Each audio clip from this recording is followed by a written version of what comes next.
धन्य कुमार बिराजदार जी की एक कहानी है मास्क। मास्क कहानी के जरिए उन्होंने एक बच्चे में देश प्रेम और दर्द को बताया है कि उसने कैसे लोगों के दर्द को अपने में सहा और किस तरह उसने फिर से मतलब उनके लिए क्या किया। तो मास्क कहानी यही संदेश देती है और वह कैसे वो पैसे भी कैसे चुकाता है उसका वह भी बताया है। तो अब इसमें एक मेडिकल स्टोर पर एक बच्चा अपने दादाजी की दवा लेने आया है और दवा उसने ले ली है, 500 रुपये उसने दिए हैं और 300 मतलब 290 की दवा थी, 210 रुपये उसके पास बचे हैं। तो वह कहता है कि अब मुझे इसके मास्क दे दीजिए 25। तो वो कहते हैं कि 25 मास्क कैसे आ सकते हैं, मतलब 25 मास्क 210 रुपये में कैसे आ सकते हैं, एक मास्क ही 20 रुपीज़ का है, तो 500 रुपये तो तेरे मास्क के ही हुए। वो कहता है नहीं दे दीजिए ना, क्योंकि वह अपनी दादाजी की ब्लड प्रेशर की दवा लेने आया है, क्योंकि उसके जो पिता हैं, अब इस बच्चे का नाम है गोपाल, पिता का नाम है सुधाकर।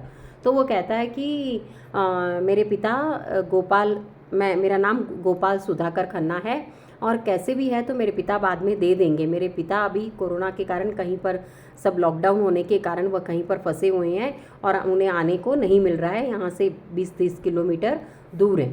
तो जैसे ही वो आएंगे मैं आपको पैसे दे दूँगा। वह मेडिकल स्टोर वाला नहीं मानता और पीछे जो लोग लाइन लगाकर दवाइयों के लिए खड़े हैं वह भी चिल्लाते हैं। तो और तब ये दुकान वाला क्या करता है, उसका गला गर्दन पकड़कर उसे भगाने की कोशिश करता है। तो वह जो 25 मास्क का बंडल है ना, वह भी लेकर निकल पड़ता है।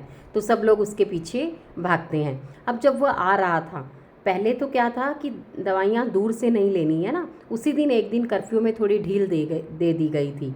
नहीं तो पहले जो घर के आसपास जहाँ मिलता है वहीं से सब लेना है, ऐसा था लॉकडाउन में। पर आज थोड़ी ढील दे दी गई थी। तो वो सब्जी मंडी से होते हुए इधर इस वाले मेडिकल स्टोर पर आया था।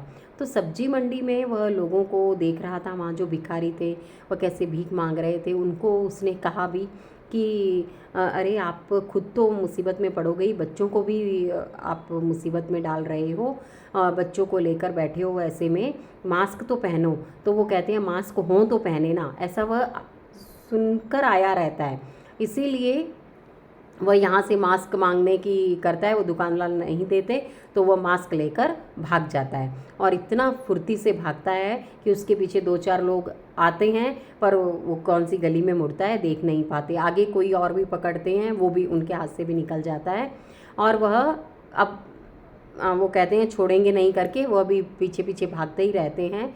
और फिर वह वहाँ पर अब उन भिखारियों को मास्क दे रहा है एक एक को, और उन्हें हिदायत भी देता है कि देखो अब कोई भी इस मास्क पर भी बार बार हाथ मत लगाना और इसको रोज़ पहने रखना, तुम्हारे बच्चों की भी सेफ्टी रहेगी।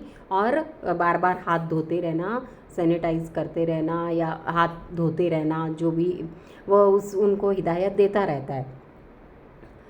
तभी वो लोग उसे पकड़ते हैं और वो कहता है, और 10-12 मास्क अभी बचते हैं, तो वो कहता है कि बाबूजी मुझे माफ़ करो, ये 10-12 मास्क हैं, वो तो आप वापस ले लो।